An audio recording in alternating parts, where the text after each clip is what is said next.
ये बहुत एक आप और हम इस पर लगातार चर्चा करते रहे हैं कि एक हल्की फुल्की जो छोटी मोटी ड्रग्स रखते हैं और शायद कॉलेज के बच्चे आजकल की शायद इस तरह की ड्रग्स रखते होंगे, उस लेवल के केस में इतनी बड़ी बड़ी धाराएं लगा दी गई हैं। बिल्कुल, कानून के हिसाब से गैर कानूनी चीज़ें हैं। ये बात और है कि आप इस देश में कई जगहों पर ऐसी चीज़ें देख सकते हैं, लेकिन रिया चक्रवर्ती को एनडीपीएस एक्ट में गिरफ्तार किया गया है। उनकी ज़मानत के लिए आज मामला पहुंचेगा। सुनील, क्या क्या हो सकता है, क्योंकि आज ज़मानत के लिए रिया अप्लाई करने वाली हैं और उनके जो बाकी के साथी हैं, कथित तौर पर जिस सिंडिकेट के साथी हैं, उनका क्या है सीन? जी बिल्कुल, रिया को मिलाकर इस पूरे मामले में कुल 10 गिरफ्तारियां हुई हैं, जिसमें से 3 की जमानत पहले हो चुकी है। रिया चक्रवर्ती की जेसी में भेजी गई हैं और उनको जो है फिलहाल कुछ देर पहले ही भाईखला जेल में ले जाकर रखा गया है। उनकी जमानत की जो अर्जी है ये सत्र न्यायालय है, जहां पर कि जो उनके वकील हैं आज यहाँ पर अर्जी दे सकते हैं। इसमें 2 प्रक्रिया है, वो आकर फिजिकली भी यहाँ पर दे सकते हैं और साथ ही ई फाइलिंग की भी सुविधा है। अभी तय नहीं है कि ई फाइलिंग वो करेंगे या फिर वो व्यक्तिगत रूप से आकर यहाँ पर अपनी अर्जी देंगे जमानत याचिका के लिए। लेकिन आप देख सकते हैं कि जो गहमा-गहमी जो सक्रियता एनसीबी दफ्तर के पास थी, आज वो वहाँ से हटकर यहाँ पर आ गई है। पुलिस बंदोबस्त लगा दिया गया है, क्योंकि यहाँ पर भले ही रिया चक्रवर्ती को बेल जमानत की अर्जी की सुनवाई के दौरान नहीं लाया जाएगा, लेकिन बाकी के जो 6 आरोपी हैं जो उस पूरे मामले में जिनकी आज रिमांड खत्म हो रही है, उसमें रिया चक्रवर्ती के भाई Showik Chakraborty, house manager Samuel Miranda, house keeper Dipesh Sawant के साथ साथ जैद बिलात्रा, बासित परिहार और अनुज जो केसवानी, इनकी भी आज रिमांड खत्म हो रही है।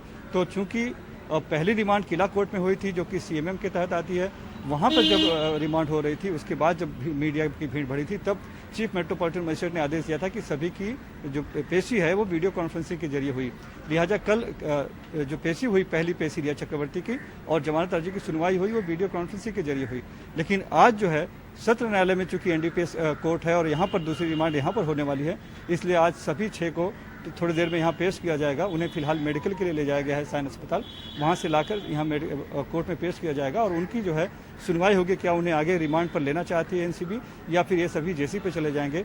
वैसे इसमें जैद बिलात्रा और बासित ने पहले से ही जमानत की अर्जी यहाँ पर डाल रखी है, जिसपे आज सुनवाई हो रही है। आज की तारीख पहले से ही तय थी, तो बहुत कुछ हो सकता है। मुमकिन हो सकता है कि शायद रिया चक्रवर्ती की जो बेल की अर्जी हालांकि अभी तक आई नहीं है, अगर आती है तो शायद हो सकता है कि साथ में सुनवाई हो। सुनील, ये भी जानना चाहेंगे कि एनसीबी में सूत्र क्या कह रहे हैं, एनसीबी का इस पर क्या रवैया है? क्या ये जैद बिलात्रा और केशवानी तक ही मामला खत्म हो जाएगा या अब एनसीबी इस पूरे मामले को, क्योंकि अगर ड्रग सिंडिकेट है तो उसका सरगना कौन है, वहां तक पहुंचना चाहिए? देखिए, कोई भी एजेंसी ये नहीं कहती है कि हमने अपनी जांच बंद कर दी है। भले ही उनका जो लक्ष्य था वो रिया चक्रवर्ती तक पहुंचना था, उसे गिरफ्तार करना था, वो उन्होंने कल पूरा कर दिया।